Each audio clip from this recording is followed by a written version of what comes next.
some of you would use what we achieved so far.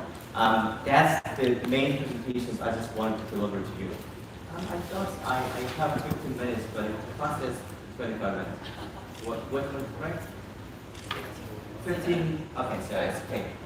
So right, before trees, and some of you might, the things, actually the aspen and baobab and the cypress is all the trees. So from the very beginning, we've been identified two very important principles in implementing and making our platform, and also making some businesses and making some partnerships with our partners.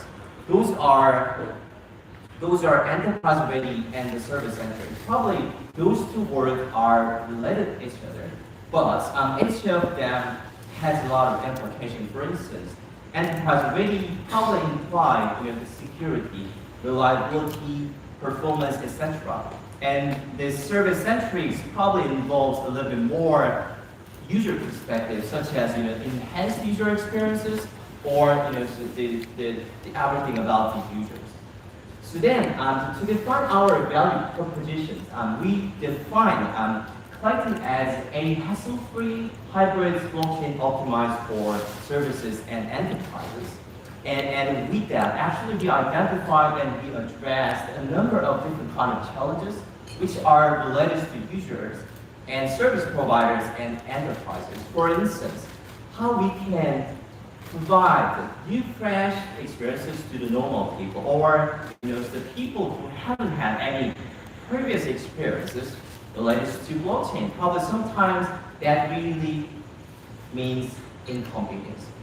And service providers, one of their programs, usually when they start the new businesses, is close start program, or how they can get the user from other channels, or how they can secure the users who can use their services, or enterprises, how we might be able to bring some enterprise level innovations to revolutionize or to improve the existing business performance. All these questions actually they gave us a lot of format.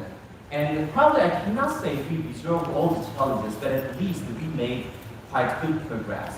For instance, out of others, performance-wise, we achieved more than 4,000 TPS, importantly, together with 1 second block generation cycle. Probably what I'm emphasizing here is not to say Klaytn is #1 platform in the world. Of course, that's good. But or all the blockchain application needs that levels of performance. But rather to say it gives you a lot of rooms, blockchains to be applied and to be utilized for different sectorial areas. And also, it gives a lot of possibility that blockchains can be mainstream, along with other existing legacy systems. And the second, we improved quite a lot of developer experiences and user experiences through different channels, for instance, the focus group discussions or blind tests. And then the third, we engaged with for national and international security and audits the companies for them to review our open source codes to identify or to find out any vulnerabilities, and we work on that, and we will keep doing so. And lastly, we invited the worldwide reputables, the enterprises, to form governance council to provide and to ensure reliability. I'm going to talk a little bit more about governance councils in the later.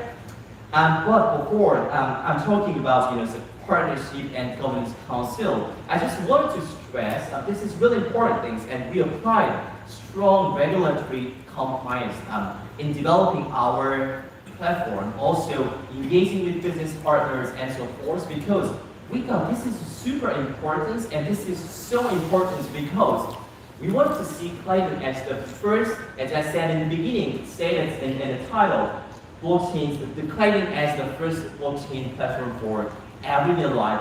That means we need to comply a lot of, and we need to obey and we need to apply the regulatory frameworks fully for providing such level of services. Right, so how does Klaytn run? As I briefly mentioned, our team, business team, technology team, the whole companies successfully work to invite these 23 initials, okay, so initials governance council members. It has a lot of implications that, to be honest with you, but without any, the other number one, so these are all big enterprises. And number two, their business areas cover quite the diverse areas, right? So for instance, online areas, even the offline and real estates and bank unions, the Union Bank of Philippines. So there are quite different type of the business sectoral areas out there. And then three, geographically, these governance council captures not only Korea but also outside of Korea as well. Four, interestingly, these governance council members, their main businesses are not really blockchains. Even though certainly all of them are super interested and they believe the potential of blockchain for revolutionizing their business areas, but still none of them are blockchain-oriented companies. Right. So as I mentioned, this is initial 23 governance council members. It means we are discussing now and we are talking with more, basically to invite more governance council members to become and to form our more fuller governance council members to make the platform more sustainable, more diverse, and more decentralized. All right, so through the scheme, actually the Klaytn Governance Council, we wanted to see a lot of people around the world get some benefits by using blockchain. At the same time, we wanted to see different industrial areas are utilizing blockchain to probably improve their performance or to make new business model, for instance, which wasn't exist with existing technologies, but thanks to blockchain, we wanted to see new types of business model. And importantly, actually at the beginnings, the 23 governance council members are mostly dominantly providing businesses within Asia, but we will see beyond that. And there are three different types of the roles and responsibility of them. First of all, clearly, as the name says, it provides governance. Basically, there are a number of things and number of agenda usually determined by the people or by the governance members, for instance, which is related to technical improvements or economic parameter optimizations or even the meta governance. This is really clearly one roles and responsibility. And the second, we want to see these members are applying and utilizing blockchain for their businesses by themselves, but at the same time, we wanted to see their ecosystem partners is coming to Klaytn's ecosystem. And clearly, actually, they will be running the consensus nodes, and they will be acting as both proposer as well as validators. Right, so then, who are the players on Klaytn Bonds? As I mentioned earlier, this is one of the difficulties and the challenges for service providers. So first of all, we invited global partners, and which have existing user base, and expecting them to make very tangible and very innovative and very creative blockchain-based, blockchain-powered applications.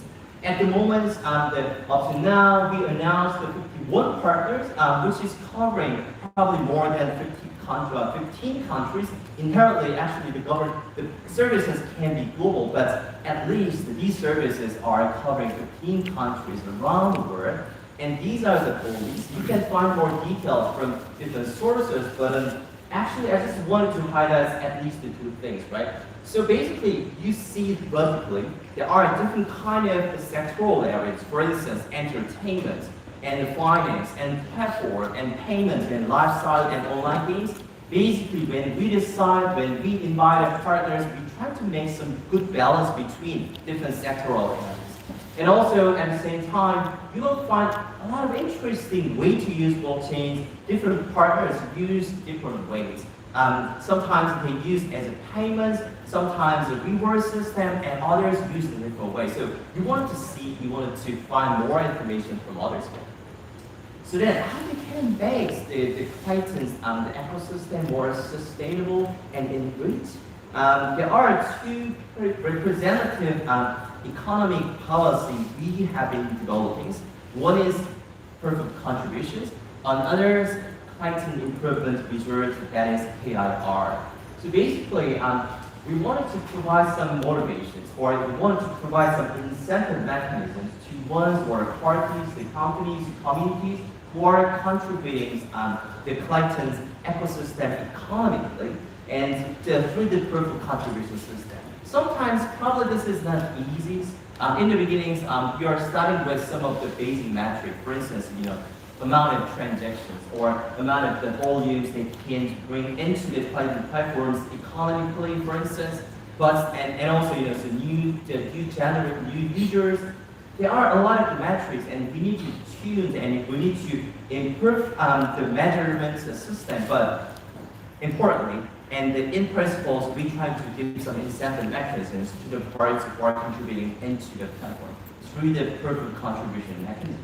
The second is about KIR. As I mentioned, actually, the platform or the system is a living object, or I love the word the system. And basically, system is improved and is evolved over time in collaboration with a lot of parties, right? So probably, the POC is incentivizing service provider, for instance, but KIR is giving some chance, for instance, academia. When they develop some the improvements of performance, or they want to, let's say for instance, they want to improve some aspect of the technological things, then they can be funded through the KIR, for instance, or some community groups. They would like to hold some meetups in a country or in a region to announce or to socialize the places. Then they can get some benefit from the KIR. This is the program. Right. So then where the Klaytn heading to? It's the beginnings, to be honest with you, right? So we just launched our mainnet just a month ago, July the 27th, and it's just a matter of time. Even though we invited before and very interesting the Klaytn Governance Council, and we invited successfully very interesting service providers for them to list the services until the end of this year. Actually, even December, this month, about 10 of the services will be listed on the top of Klaytn, but a little bit more long-term, right? So 2019, this is an important year for us to make the platforms more stable, right? But next year, we would like to see a lot of different kind of applications that are dominating transactions and providing interesting services and valuable services to the users. We used to call this killer application, and we really want to see some partners on the top of the Klaytn is providing or recognized as killer applications. And within a few years, probably this is ambitious, but we would like to be a de facto platforms in the blockchain areas, optimized for enterprises and the services and empowering the community as the people. Right? Thank you very much. This is the end of my presentation.